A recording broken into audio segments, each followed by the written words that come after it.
Hi, everyone. I am Michael Hingson, and you are listening and or watching our podcast, Unstoppable Mindset, where inclusion, diversity, and the unexpected meet.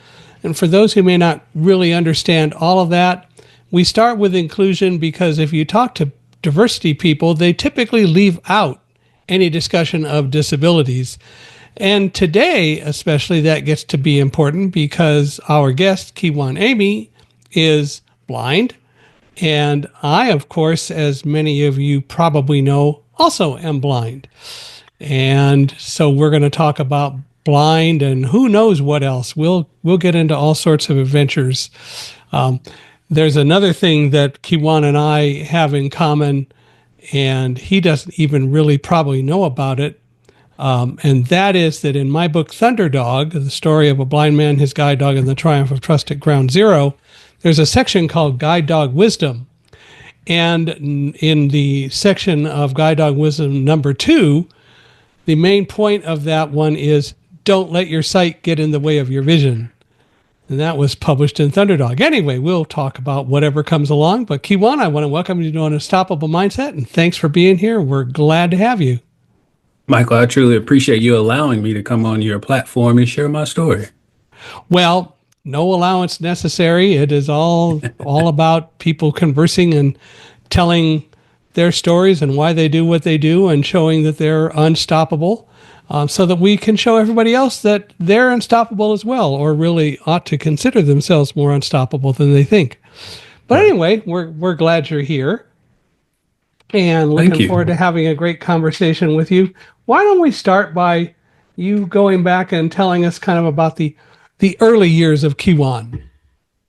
The early years of Kijuan. Yeah, let's start with the beginning. You know, like they always say, you got to start at the beginning somewhere. So might as well start at the beginning. Yeah. So back in the 90s, born in Durham, North Carolina, where I was, of course, raised there as well. I don't live too far from there now, honestly.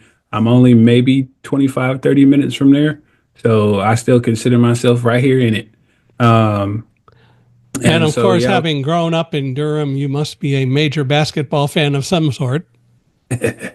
What? Why would you say that? There's no basketball around here. What are you talking about? Yeah, no, it's 25 miles away from you. Yeah. I am definitely a true understander of the rivalry UNC versus Duke. Okay. Oh gosh.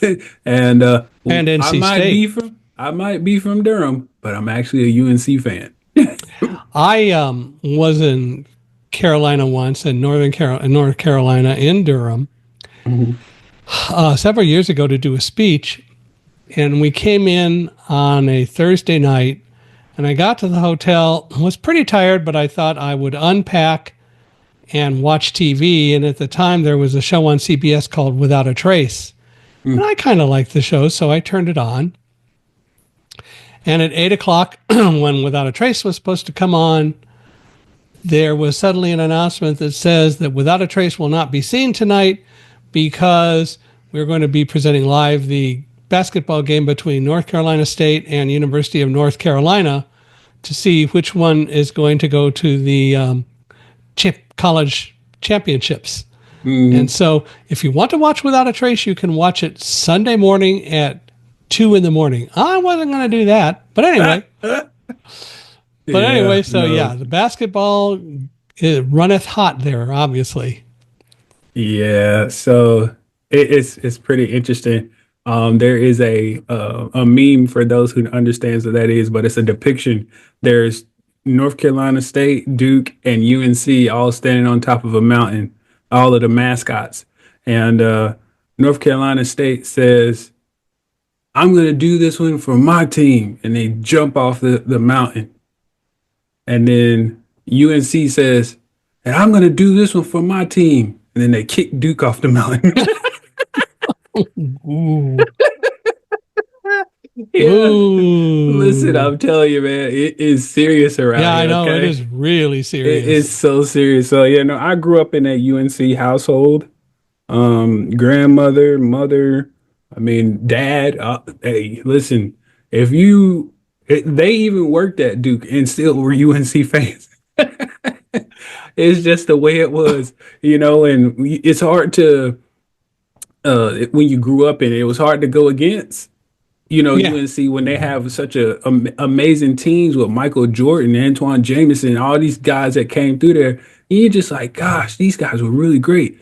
And so it's just one of those things. But, kind of growing up with that lifestyle, you had the two games during the season, and you hope they met in the ACC tournament right. because you wanted to see if there could be a clean sweep. Well, Uh, and so this past year, Duke got the sweep, but they well, rightfully so because their star player is going to be drafted number one this year.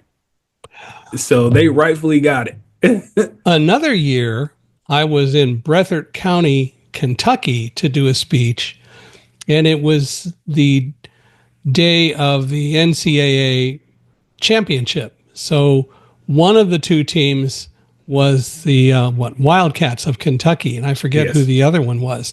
But I was to do a speech that started at 6 p.m. and I was told it was at a high school, and I was told this speech has to end absolutely latest at 6:30 p.m. because by 6:31 the gym will be completely closed and everyone will be gone because everyone wants to go home and see the Wildcats. Well, I did the speech.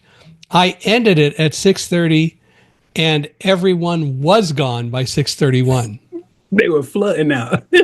Boy, I couldn't believe how fast they all got out. I'm telling you, man, those what we call them is blue bloods. Yep. And these are the biggest, college teams that impact that sport. Yeah. So for basketball, of course, you got your UNC, your Duke, your Kentucky, your Kansas, those types of teams, and football, we already know is kind of shifting a little bit, but hey, it's just the way it is with all this NIL money now. So, Yeah. Oh, I know. um, yeah, and that's kind of what's going on nowadays. You got to have some money. And the difference between UNC and Duke, one's a private school and one's public. Yep. There you go. Well, so Uh, tell us more about you. yes. So me, besides me being a Tar Heel fan, I personally, went after high school, graduated from Southern High School here in Durham, and then went on to the United States Air Force. I actually was going to consider going to North Carolina State, but it was not to become a fan. It was because they had one of the better engineering programs in the state.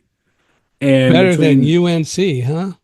UNC doesn't really offer engineering, they offer computer science, and I didn't want that. And the No. computer science is kind of boring to me. Yeah. And I mean, I'm just being honest. Yeah. No, it's okay. And so I wanted to do either software or computer engineering. And the two best schools in the state were North Carolina State University and North Carolina Agriculture and Technical State University, which we shortened for North Carolina A&T. So those two schools are the best here in North Carolina, which actually get a lot of great funding for engineering, by the way. So yeah, that was what I was planning on doing, but there were admission hiccups. And so I said, you guys can have your admission hiccups. I already can't afford you anyway. I'm going to take a different route. And so I have a really heavy, or should I say, my family has a really heavy background in the military, and mostly Navy.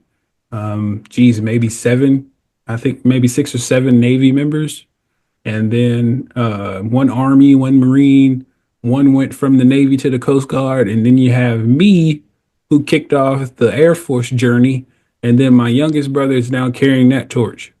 Mm. So he's out there in Italy, man. I'm a little jealous about it. It's okay. Yeah, it's okay. I never got to see Italy. It's all right. It's all right. But anyway, uh, I went into the Air Force and became an in-flight refueling specialist. So And what does that yeah, mean exactly? yeah, that's what I was getting into. I can't just say it without not telling. So what that means is I do refuel aircraft, but I do it in the sky. It's basically like airplanes pulling up to a flying gas station. Which can And be very tricky. tricky. That's an understatement of the year. It's dangerous.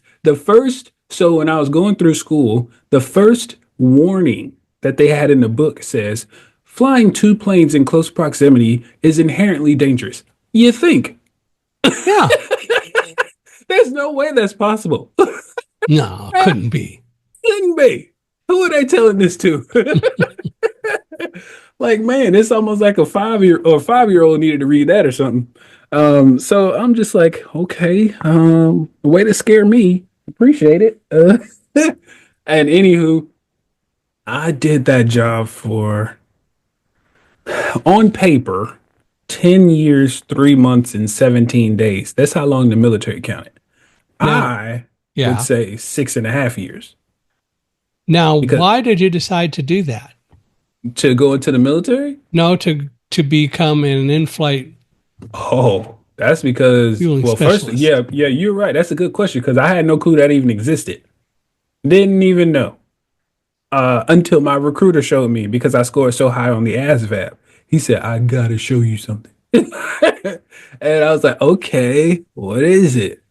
And so, when you're going into the military, you're kind of skeptical about them trying to sell you a dream. Mm-hmm. And so I'm like, and again, I have plenty of military family, so they're all telling me about this. They're like, don't let them sell you no dream. Make sure you pick a job before you go to basic training because you don't want to go in open general and all this stuff. I said, okay, cool. Well, when he shows me that video, I start giggling. I said, okay, all right. And he's like, what? I'm like, yeah, that's pretty cool, but what's the actual job you're going to show me? And he's like, this is the job. I said, that looks like a video game, man. he's like, he's like, I know it's crazy, but you qualify for it. Now, And I was why? like, What characteristic did you have, or what was the scoring on the test that made you qualify for that? I don't know what the exact cutoff is, but I scored an 87 on my ASVAB out of 100. So that's high.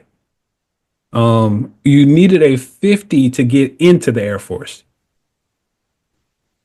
And I scored the 87 and he was so happy and elated. He called me as soon as he got my score. Not like waited a day or two. No, he called me as soon as he saw the opening of the email.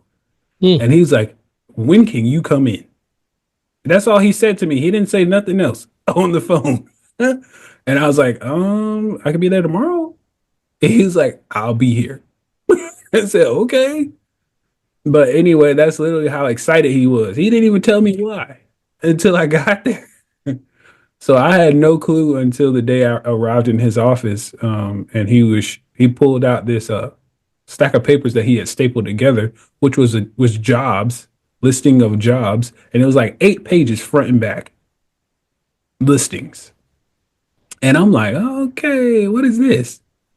And then I get close to it and I start reading and I'm like, oh, these are jobs. He's like, yeah. He's like, go ahead, you can flip through them if you like. And I'm flipping through. He's already started highlighting some. And I knew there was some I wasn't gonna do. I mean, there was one of them that wasn't highlighted that I thought I wanted to do, which I'm glad I didn't, because that would have basically been me working on like Humvees and trucks and stuff. Hmm. And he was like, you are way too smart for that.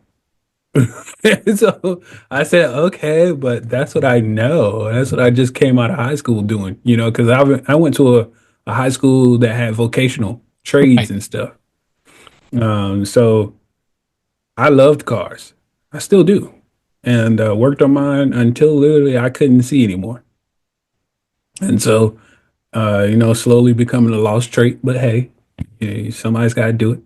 Anyway, yeah, that's how I got into that job. He showed it to me on a computer screen, and I was like, "What the heck?" He's like, I said, "I'd never seen this before." He's like, "You're not going to see it as a civilian Yeah. because only the military does it." And So so, why is yeah, it the military essentially said you did it 6.5 years and you said you did it as 10? no, opposite. I said I did it 6.5, and the Oh, okay, military rather. says Okay. 10 Right. I'm because sorry. that was the day they retired me. The 6.5 is the day I had my injury, and I never showed back up to work. Basically, What was your injury? my injury was a motorcycle accident where a car pulled out in front of me. Ah, okay. Yeah, yeah. Sustained my eyesight loss. Traumatic brain injury, PTSD, spinal cord injury, broken both legs, everything. What do you want to know? The only thing that didn't get I guess you could say didn't have a surgery on was my arms. Got it. But they kept you in essentially. Well, you were in the military, so you stayed in while you were healing, or what? Yeah, so it what happened was the reason it took so long, nobody really knew what to do with me. And I'll get you to why or an understanding of why. So I did 4 years active, but now at the time of my accident, I'm a reservist. Ah, I'm not active duty anymore. So, fortunately for me, I was on an active duty or in an active status, is what we call it in the reserves, got because it. I was in a travel status that day of my accident because I had to work that weekend. And on the day, which was May 5th, 2017, that was my travel day. Okay. Thankfully, because had it been May 4th, 2017, I wouldn't have any of this. Hmm. Literally, just one day. Wow. And so they were trying to figure out how to process me. They didn't know what to keep me, to let me go, to drop me off a cliff. Like they didn't know what to do. And so as we were trying to file every piece of paper known to the what do you call it, DOD, Department of Defense, we had no clue what to do. Medical didn't know what to do. My leadership didn't know what to do. I definitely didn't know what to do. I mean, I never dealt with an injury, or seen anybody deal with an injury, especially as substantial as mine. Yeah. Of Or course, you were in the hospital. well, even after getting out of the hospital, we were still dealing with this the whole entire time until I got retired. Up until the point where they eventually put me. It's kind of like they were trying to out process me with an honorable discharge, but they saw that he has an injury, so we need to get him some, stuff done. And then they put me on a casualty report, and which means, I was very badly injured. That's basically all that means. Hmm. And that put me on another piece of or track, shall I say, which got me connected to a headquarters in Randolph Air Force Base in San Antonio, which is the Air Force Wounded Warriors program. Now, when they saw my name pop up on the casualty report, they called me. And I'll never forget Connie Sanchez's voice because I was like, what the heck is this? But she said, hi, I'm Connie Sanchez calling from the Air Force Wounded Warriors program. And I was trying to reach a Kijuan Amey. And I'm like, you're who from where? Because I had never heard of the program. Hmm. So are you trying to in today's society, the scams that go on, Yeah. I don't know what's going on. Who are you from where? I've been in the Air Force for a while now. I've never heard of an Air Force Wounded Warriors program. What are we talking about here? And so she's doing her best to explain it to me and keep me from from being skeptical. As she says, I saw you pop up on a casualty report list, and we help airmen who have been wounded, ill, or injured. And I said, okay, well, what are we talking about? Like, what are me and you supposed to be talking about?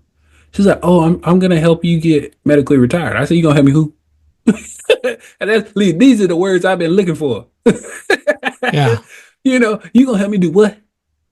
Oh, I'm gonna help you get medically retired. I said, where have you been for the last 3 years? And so, anyway, that's how that whole thing got started. The ball started getting rolled to get rolling. So you were injured in 2017. Yeah. What was your attitude like after the injury? How did you move forward, or what were you thinking? Was it were you just totally devastated? Did you think you're going to just off yourself, or what? Well, let me preface by saying this. I told you I had a traumatic brain injury. The damage to my brain is most severe in the frontal lobe. The frontal lobe houses a lot of emotions. Hmm. And so, yes, there was devastation. Yes, there was sadness. Yes, there was, well, what am I going to do now? Yes, there was anxiety. There was anything you can think of, anger, because of the guy who hit me or pulled out in front of me, shall I say? You know, there was so much Mm-hmm. that was going on at one time because, I'm stuck in the hospital oh, by the way, I was at UNC hospital. Okay. So that's pretty cool. That I'm a Tar Heel fan and I got, life flight at the UNC hospital. But back to what I was saying, there's so much that was going on at one time. Um, because I'm stuck at a hospital for 2 months. Now, granted, the first month I know nothing about. I was in a Mm-hmm. medically induced coma for the first month. So from May 5th until June the 6th, don't ask me any questions. You know what I mean? I literally know nothing because that's when I came to. I came out of my medically induced coma. Mm-hmm. And so I'm just trying to figure out where I am. I cannot see already. Like my vision was already gone. This is not a gradual loss, as some might think or might be wondering. Um, I could not talk at the time because my jaw had been broken. So they wired it shut to keep me from damaging it any further. Then I didn't realize it yet, but I also could not smell. And the reason I didn't realize it is because I could breathe just fine. Mm-hmm. The only time I noticed I couldn't smell is when somebody said, "Man, you smell that? It smells good." No, no, I don't know. I don't know what you're talking about. What smells good?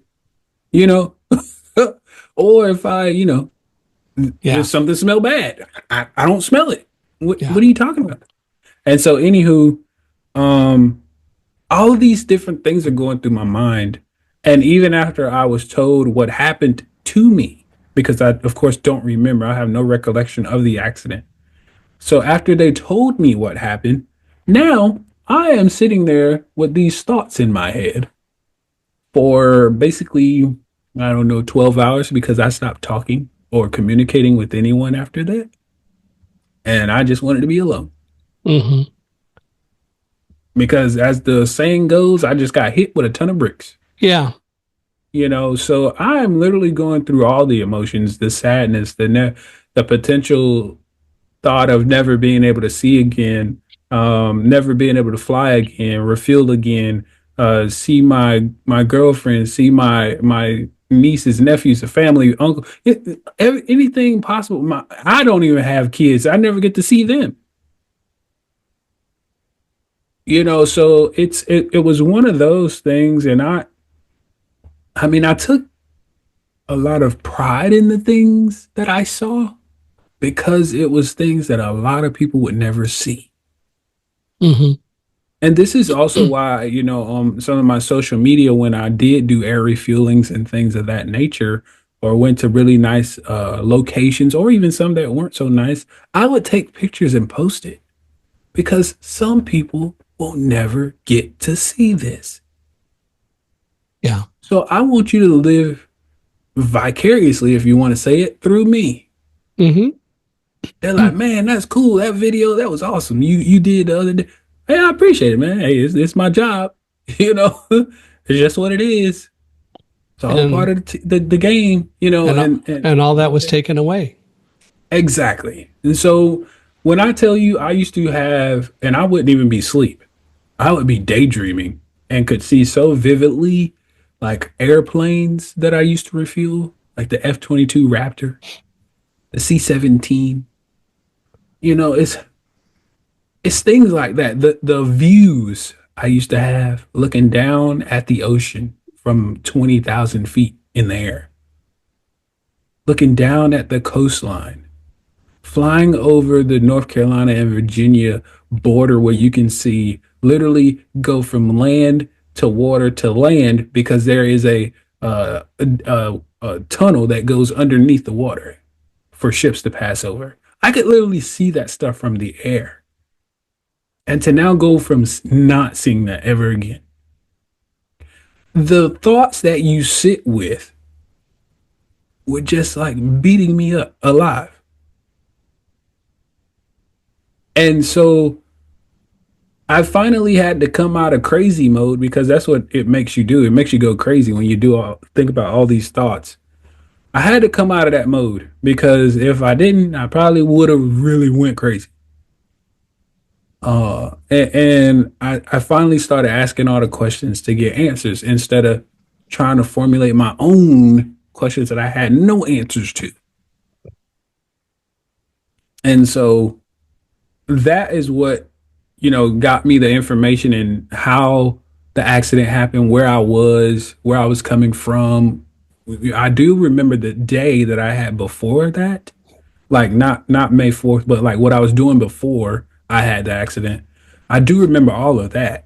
But the thing is, when it came up to the accident, I don't know nothing about it. It's like it completely erased that entire moment. Yeah. And that's a protective mode that your neurological system does for your brain. Right. So it's so empowering that your mind can do something like that, but it's also a benefit because I do not want to relive that dream or that nightmare, shall I say, over and over. Right. But you made the choice to move on, to get out of the crazy mode. Mhm. What what caused you to do that? Just you decided enough was enough and it's time to move on, or what? No, I'm a man of answers. I need answers. So when I think the military kind of did that to me too. But I've always been that guy who asked questions. Even when I Mm-hmm. was younger, I was that. Well, man, will you just sit down and we'll get to it?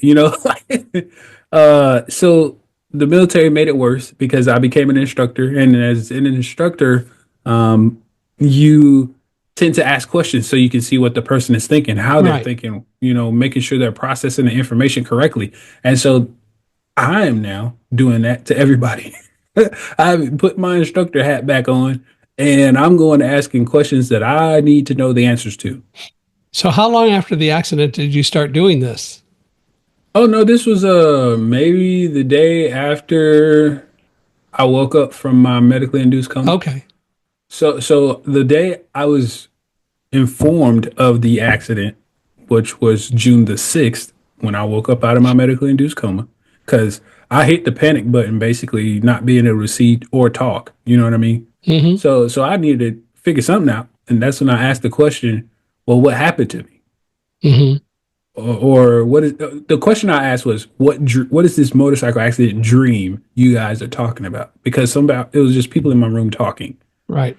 And they were like, "Oh no, that's not a dream. That's what happened to you." And that was when I went into that shutdown period.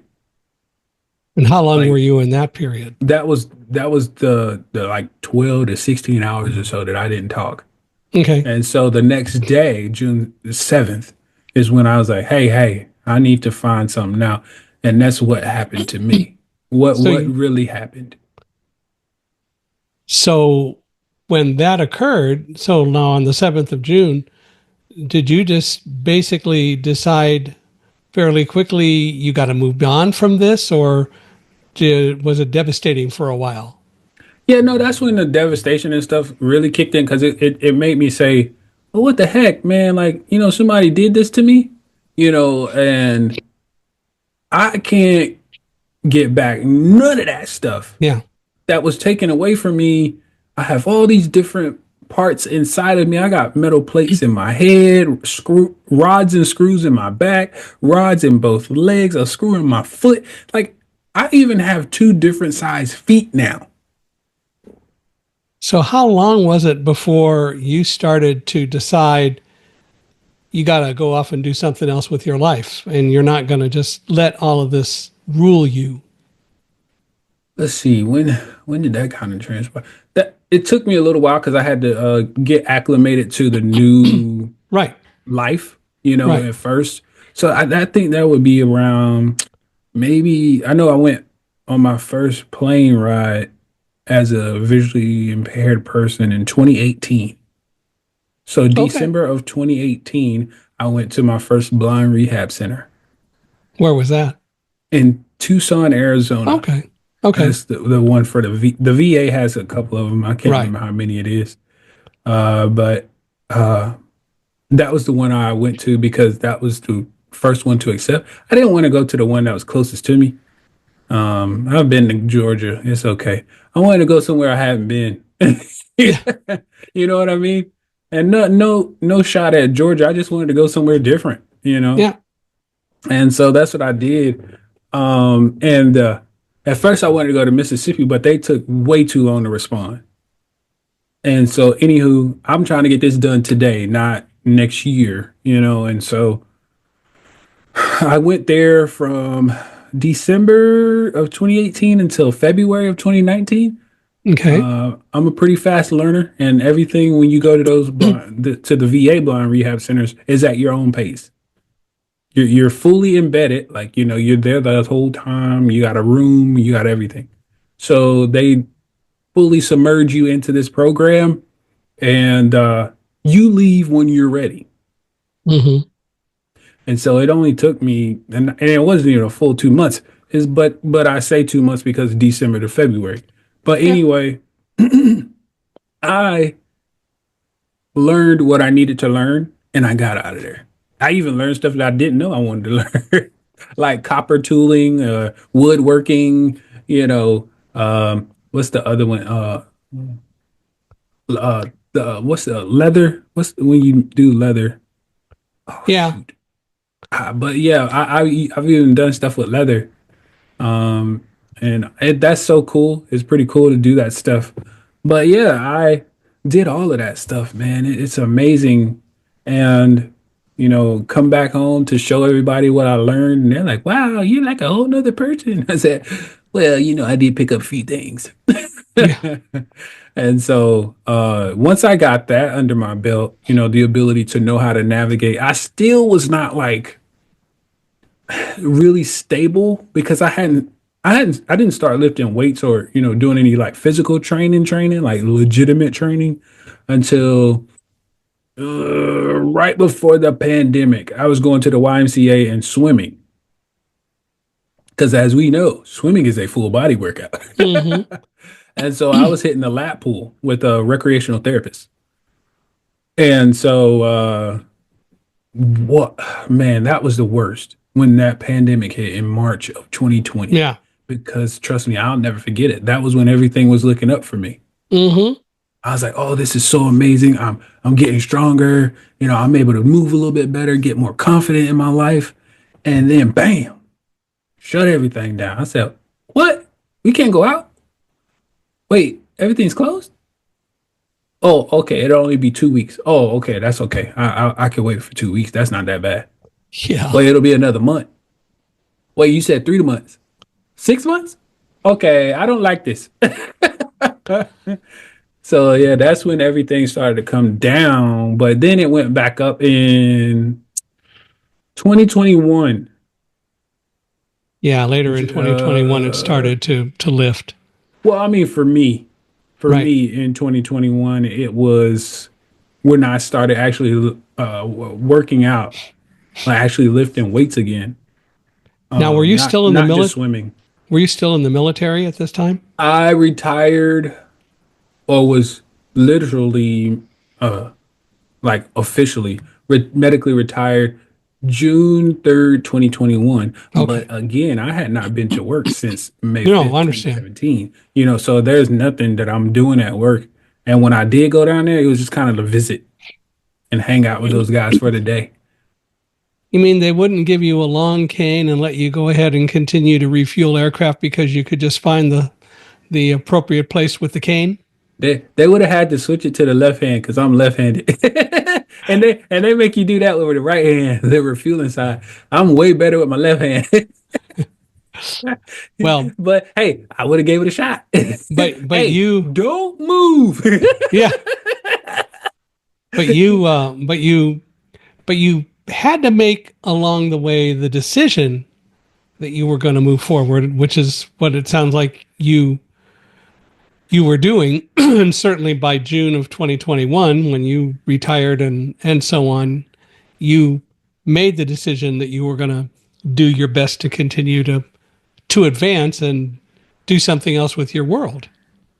Oh yeah, yeah. No, I mean, the pandemic actually was a part of good and bad. I mean, yes, it made me upset because they kept pushing the timeline and stuff back. But October of 2020, that's when I started writing my book. So that was in the pandemic. I Yeah. started writing my book. I learned how to use a computer again in September, and then once I got that down pat, hey, I'm on to the next thing. And what's the And title of the book? don't focus on why me from motorcycle accident to miracle. Got it. Okay. Well, So we'll come that's back the to that. name of it. Yeah, Yeah. that's the name of it. And excuse me, like I said, I wrote the book or started writing the book October 2020, but I wanted to publish it in May of 2021 because of the accident. The accident was in May. I Mm-hmm. wanted to publish the book in May. Well, it didn't quite happen like that because timelines get pushed back. Yeah. Because you got to get an editor, you got to get a book formatter, you got to get a cover design. Oh, it was taking a long time. And so, anywho, it got published in June of 2021, which is my retirement month. So I was okay with it. I retired and I published a book, a self-published, by the way, a book in June of 2021, which is a big month for me. So I celebrate Yeah. both. Good. Hmm. So you did that. Yep. And so you got retired in June.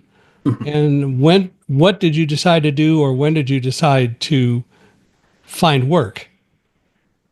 Well, I don't really consider what I do work, and I'll Well, tell you why.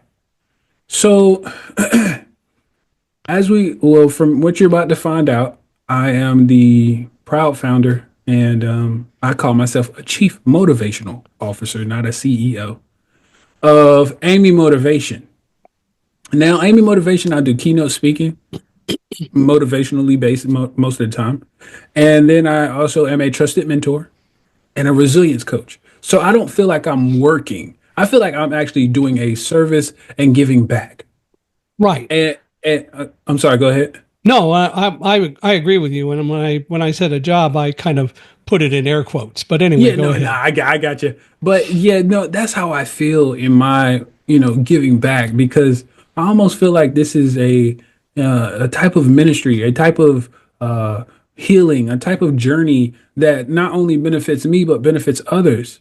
And it doesn't even feel like I'm working when I do this stuff. It just feels like I'm having a conversation. It feels like I'm building. It feels like I'm helping others, and I couldn't even dare say that I feel like I'm working. Hmm. And it's not even because I'm making good money. It's not because uh, people are paying me. It's not because I travel to do this. It's because I really just don't feel like this is work. Sure. Now, when I was in the military, that was work. Yeah. That felt like work. But this really does not, man. It's enjoyable, and that's the beauty of it. And I love what I do.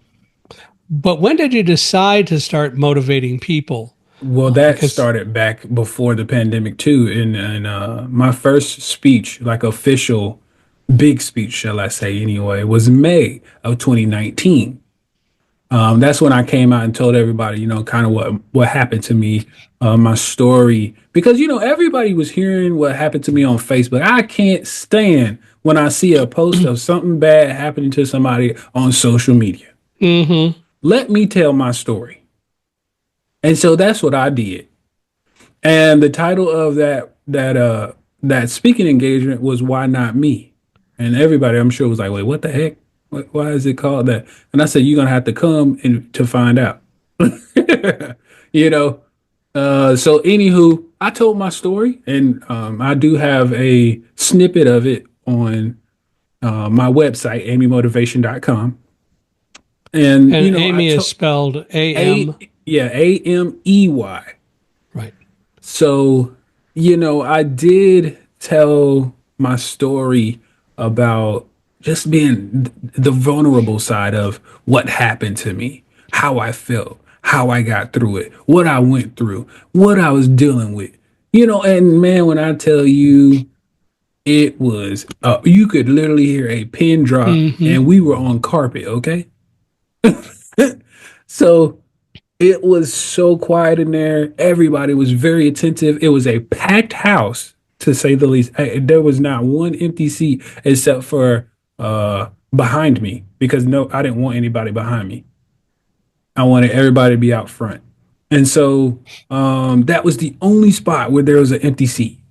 I had people on the right side of me, people on the left side of me, people in front of me, everywhere. And so, anywho, it was just an amazing speech and an amazing time, because a lot of the people there I knew. Some people I didn't, but a lot of people there I knew. And after they heard it and came up and talked to me after the speech, they were like, man, I didn't even know you were going through that. I didn't even know this happened to you. I didn't even know that happened to you. I said, that's why I had to tell it. Mm-hmm. Because what y'all are hearing on Facebook is partially true, and it's part of the story. It's not the whole story. Let Yeah. me tell the whole story. So yeah, that's where all that started. I also did, before that speech, I also did a couple of talks at local high schools in Durham too. So my high school, Southern High School, my alma mater, another local high school called Jordan High School. So yeah, just different things like that. But you still ultimately were the one that you made the choice to do it. You made the choice to move on, which is so cool, because I can think of any number of people who, if they had the same sorts of things happen to them that happened to you, would give up. And you clearly did not. Absolutely not. I think the hardest part for me is I can't sit down. Yeah. So me giving up is basically like me sitting down. So, and Yeah. I can't do that. I'm like a person like the Energizer Bunny. As soon as you put a battery anywhere near me, I'm gone. Well, So and it's so much more rewarding to do that. I know for me, yes, after the World Trade Center attacks and yeah, so yeah. on, and we started getting calls asking me to come and talk about September 11th and what people should learn. My wife and I decided that selling life and philosophy was a whole lot more fun and rewarding, which is really probably the biggest issue. Mhm. Rewarding psychologically was much more rewarding than selling computer hardware and managing a computer hardware sales team, which is what I did.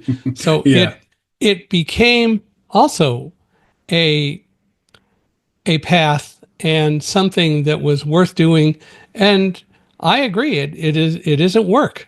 right. Not not in the same way, but that is also in part because we've chosen to structure it and make it work that way, that it's not work.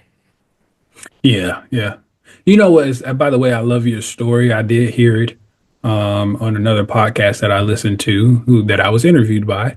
And so the day of the World Trade Center and the attacks, the plane that I used to fly on, the KC-135, was actually the first plane to come check it out. Mm-hmm. That was actually the first plane to come report what had happened, Mm-hmm. because it was one already airborne nearby. And There then when was, they looped back around and they were like, "Wait, the second one's on fire. yeah, When did that happen?" Like, it was basically just like that. there was a Air Canada flight. And we met, well, I didn't, my wife did, met the pilot.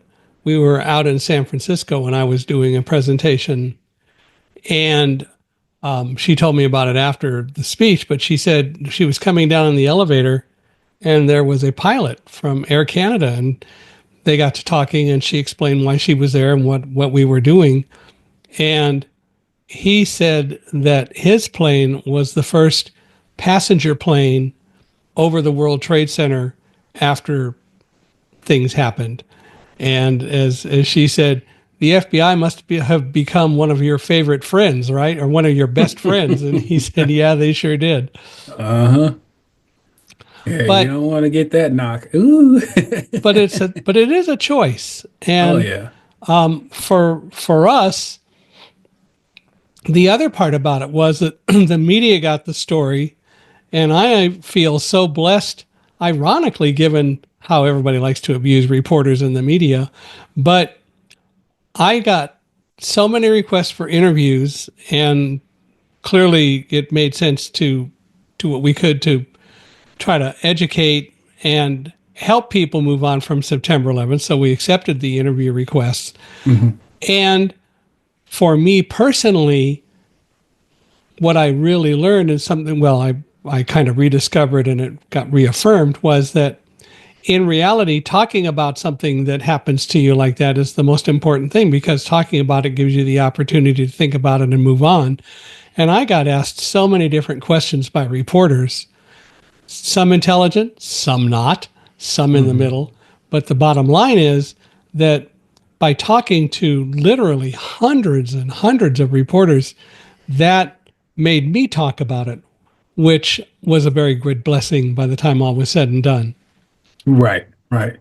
Instead of internalizing. Yeah, no, listen, I also have to say, I'm glad you were in some shape because what was it, 78 floors? Yeah. Golly. I don't want to hear you say 10. But 78 floors, God, that was just Well, but crazy. it was going down, so that was pretty good. As I Oh, tell well, I people, do. I do understand. But as I tell people, the next week, for the next week, I was starting actually the next day, I was stiff as a board. The adrenaline ran Exactly. out, and oh, it was horrible. And, Yeah. my wife was in a wheelchair her whole life, and we were in a 2-story house we built. So there was an elevator. And I Hmm. swear for the next week after September 11th, I used that elevator a whole lot more than she did. Ah, that's funny. But it was just kind of the way it was. But it is a choice. Yes, And yes. the bottom line is that we move on. You certainly had lots of things happen to you. You lost a lot of things. Did you ever get your sense of smell back, or is it still gone? No, no, it was damaged doing the reconstructive surgery on my face where Ah, they had to input the two plates. yeah.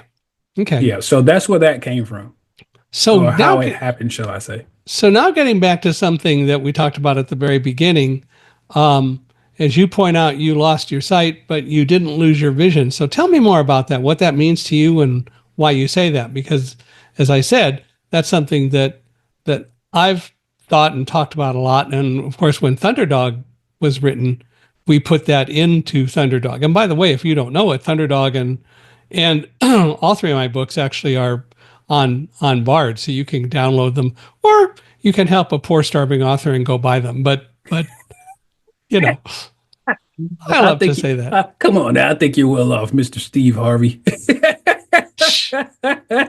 No, I'm joking. But anywho, so as I mentioned before, when I was talking about my business, I don't necessarily feel like I'm working. I feel like I'm helping. And what I mean, the reason I even preface that is because when I say I may have lost my sight, but I didn't lose my vision. Sight to me is the physical. The vision is the mental. And so my mental was helping others. And it's always been that way. Hmm. Whether it was me playing sports, I had to help in some way because I played team sports. Now, did I play any individual? No, I played all team sports. I did bowling, I did football, I did basketball, and ran track. All of those are team sports. And so you can roll in singles, but at the same sense, some point you're going to be doing either doubles or 3 or 4 person teams. So most of the time I was doing teams and doubles. But anyway, I was always doing some kind of helping. I grew up with siblings. I had to help somebody. I grew up with without much, so we had to help each other. Hey, you don't know how to cook? Let me show you. You don't know how to Mhm. fix this in the microwave? Let me show you. And so when I got to the military, I had to help. When I was became an instructor, I was helping teach the people who were coming in new. And all these different times I'm helping people. And now I get to a point where not only I have to help myself get back to where I can have some kind of normalcy of life, but what really is a normal life, you know what I mean? Yeah. I had to help others understand that if I can make it through this, you can make it through what you're dealing with as well. And How I'll be about there to help you. how about going the other way though? You needed help too. How Yeah, did yeah. and were you advanced enough in your thinking at the time that you were perfectly willing to accept help as well? No, I had my moments. There's a chapter in my book I called it's called The Depression Set In. And that was when I was at one of my lower points. Because not too long after the depression were the suicidal thoughts. Mm-hmm. The suicidal thoughts luckily didn't take me out and I never attempted Mm-hmm. because I was able to think my way. I'm a very critical thinker, problem solver kind of guy. So I was able to think my way out of even having those thoughts again. And I said, hey, man, this is not you. I don't know what it is, but it's not you. And so instead of me continuing to have those thoughts, I started asking people questions. What can I do? Because this is not like it's not working. Whatever, life is not working for me right now. And I'm a faith believer. So my grandmother, I was living with her at the time, and she's a faith believer as well. And the first thing she says is, just pray. Just pray about it. I said, Grandma, we pray every day. Hear me clearly. I didn't say some days. We pray every Mm-hmm. day. This obviously, and I'm not saying it's not working, but it needs something more.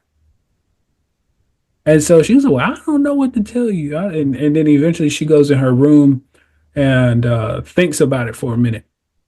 And she said, why don't you call your uncle? And I said, you know what? That's not a bad idea. Yeah. And he, by the way, he's a senior pastor at his church. And so I said, that's not a bad idea. I didn't think to call my pastor because I didn't want to bother him. It's kind of one of those things you just felt like, I don't want him to think about that, or have that on his mind, stuff like that. And so I called my uncle and I was telling him how I was feeling. And all I heard him say was, hold on, Key, I'm on the way. It was like 8 o'clock at night. So for him to be like, hey, hold on, Key, I'm on the way. That's what they call me, Key, my family. Mm-hmm. Some of them call me Kiwi, but some call me Key. Yeah, but anyway, just as long as they don't call me late for dinner. That's right. Yeah. And so I was like, wait, he's coming over here? Like, and so I said, okay. And I hung up the phone and my grandma was like, well, what did he say? I said, he said he's on the way. She was like, he what? I said, exactly. That's what I said. And so she's like, oh Lord, well, let me put on some clothes. I said, let you put on some clothes. I need to put on some clothes. And so anyway, we both get dressed somewhat. I wasn't like fully dressed. I just put on like some basketball shorts, a shirt, Yeah. stuff like that. Because I'm thinking we're just gonna hang out at the house. He's gonna talk to me. He's like, hey man, you want to throw on some pants and we go out and put on some shoes. I said, where we going? It's like for a ride. I said, okay. Yeah, grandma. And she came back in there. She's like, yeah. He's like, "Hey, we're gonna go for a ride. Can you get my sweatpants from over this here? Because I knew where everything was in the room. And you know how it is. We know where everything is. Where we put stuff, we know exactly where it is. Right. And so I knew where everything was. Get my sweatpants from this drawer and get my shirt from that drawer. And I said, no, it's the second drawer, not the third. you know, and so I get dressed. We go for a ride, and he's talking. No, I'm talking first. He let me talk. He said, "So, Key, tell me what's up." I said, I ran through the gambit of what I was going down with me, how I had the depressed thoughts, how I had some suicidal thoughts, but I had to bring myself back out of this. And I just could not figure out why this was coming over me like that. And he was like, uh huh, uh huh. And then, I just stopped talking for a while. He said, "You know what, Key?" I said, "What's that?" He said, "I'm surprised it took you this long." I was like, "What do you mean?" He was like, "Dude, I thought this would have happened to you a long time ago." He said, "I've been waiting on this." And I said, "That's crazy." Like, I'm sitting there thinking, man, what the heck? I'm thinking people ain't thinking about me. Nobody's like really caring. They see me, they're smiling, laughing, giggling, and all that stuff. So they're probably not even thinking about it. But he was actually prepared. Mhm. He was prepared for what I call the breakdown. And he said, "Keith, I think the best thing you can do," and this is when we pulled over somewhere and start talking. He said, "The best thing I think you can do with this situation is you're going to have to embrace and confront the issue." And I said, "Can you explain that a little bit more?" He's like, "Yeah, yeah." He said, "What it is, I think, is the hope that we all have is for you to regain your eyesight. But the realization is you don't have it right now. So I need you to live like you don't have it and hope that one day you'll get it. So don't keep dwelling on the hope part. Just live like you don't have it. And that way you'll keep moving forward versus thinking you're going to get it. Because these thoughts are taking you down. Every day you wake up, every time you wake up from a nap, you think you're going to open your eyes and see something. That's going to keep bringing you further and further down. I need you to embrace this thing and don't live in the denial phase of it happening." And that was when I started to come out. Like, that was when I really started to gain some strength and a stronger mindset. Very wise words. Oh yeah. No, these are all his, trust me. I'm just regurgitating them.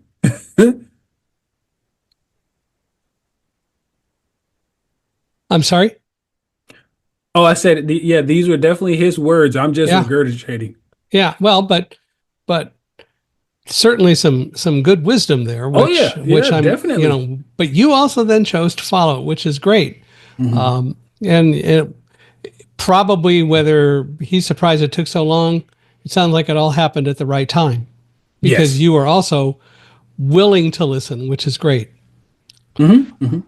So you moved forward. When did you form your company?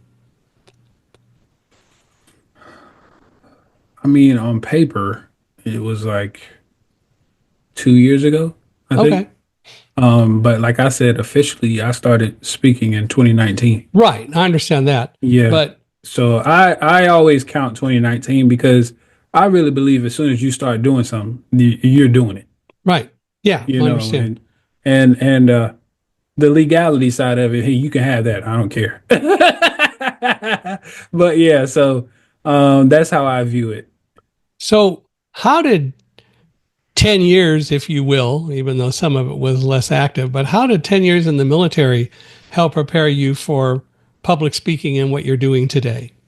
Oh wow. I mean, well, first off, like I told you, the resilience coaching, that's part of it. And that's all they used to talk about in the military, being resilient. We used to have like a training. I think it was every year.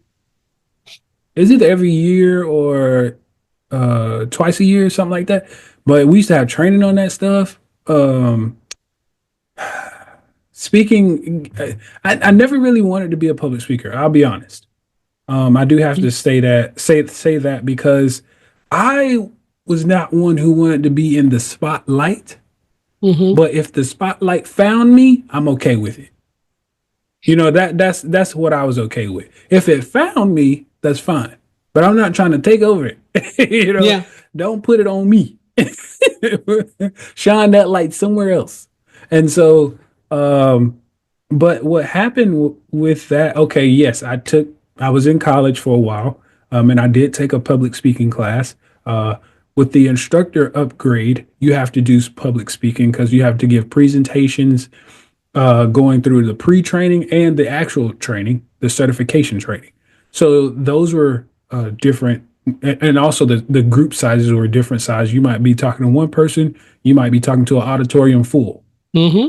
So there was that, and so these different things. I speak for different things at my church. And so it started to kind of snowball again. Different things were building me up to that point. And Yeah. as I got, and you'll appreciate this here, as I got into my vision or the eyesight loss, I understood that I have a superpower now. Yeah. And I know people are like, a superpower? What are you talking about, man? So I can't see you. So the looks on your faces don't affect me. The fact that I'm looking at, or supposedly looking at, engaging an audience of 1 to 10 to 100 to even 1,500, because I have spoken to over 1,500 people before, it does not affect me. Yeah. And that is like, to me, my superpower now. So that's how I've changed all of this to be fitting for me. Yeah. Yeah. Well, so let me ask you this. We've been doing this for a while, but I want to ask you one more question. Other people are certainly going through challenges. They're experiencing difficulties in their lives and maybe some life-altering kinds of situations. What kind of advice would you give them? Oh, the first one I can easily give you is don't give up. And it's easy to give, but it's not easy to do. So I do have to say that but if you keep that in the back of your mind, don't give up, and you keep saying that to yourself, make it an affirmation. Put it on your vision board. Put it as a reminder in your phone. Whatever you need to keep you grounded in that concept of don't give up. Mm-hmm. And so that's one thing I would say. And for myself, I say this a lot. My situation, whether it's me being blind, having a traumatic brain injury, me having emotional, flare ups, spinal cord issues, so lack of mobility, whatever it is, my situation, that doesn't define who I am. Mm-hmm. I define who I am. So that's what I'll leave people with. And that is so true for everyone. Mm-hmm. Your conditions don't define you, you define you, and you can choose how you want to be defined. Mm-hmm. Which gets back to don't let your sight get in the way of your vision. Yep. Well, Kijuan, I want to thank you for being here. I hope that people take this to heart, and I hope it will generate more business for you. If people want to reach out to you, maybe for coaching or for speaking and so on, how do they do that? Yeah, I appreciate you saying that. So again, you can go to my website. That's ameymotivation.com, AMEY motivation.com. You can also find my book on there. So don't focus on why me, from motorcycle accident to miracle. You can also go on Amazon, Kindle, Apple Books, as well as Audible to find my book as well. So I do have audio versions out there for those who like to listen to their books. And for speaking engagements, feel free to click that book me link. You can book me for a convention or conference or an event, a gala, high school, college, whatever you want me to come speak for. Come get me, because I am all over it. How many speaking events do you do a year? I don't count. Okay. If I try to count, you know what I mean? I know the feeling. Yeah. I just do. Hey, I think that's what Nike said. Just do it, man. Yeah, exactly right. Well, Kijuan, thank you for being here. And I want to thank all of you who are out there listening or watching. Really, we're grateful that you're here. I hope that what we've talked about today not only inspires you, but it gives you some good life thoughts that you can go use, because certainly everything that we got to discuss today is relevant, not just if you are having a challenge in your life, but it's something that is important for all of us. Life lessons like these don't grow on trees, and we Right. hope that you'll enjoy them and use them. Reach out to Kijuan. I'd love to hear from you. Love to hear your thoughts. Please feel free to email me at michaelhi, michaelhi, at accessibe.com, or go to our podcast page, www.michaelhingson.com/podcast. And Michael Hingson is michaelhingson.com/podcast. Love you to please give us a 5-star rating wherever you're listening. We love your reviews and your thoughts, so please do that. And as I also love to do, and that is to ask you if you know of anyone else who ought to be a guest on this podcast, and Kijuan, you as well. Love to get your thoughts. Feel free to reach out, introduce us to anyone who you think ought to be a guest. We're always looking for more people who want to come on and share their stories and help us all become more unstoppable than we think we are. But again, really appreciate your time today, everyone, and Kijuan, especially you. Thanks for being here. This has been wonderful. Thank you again. I really appreciate you having me on to tell my story.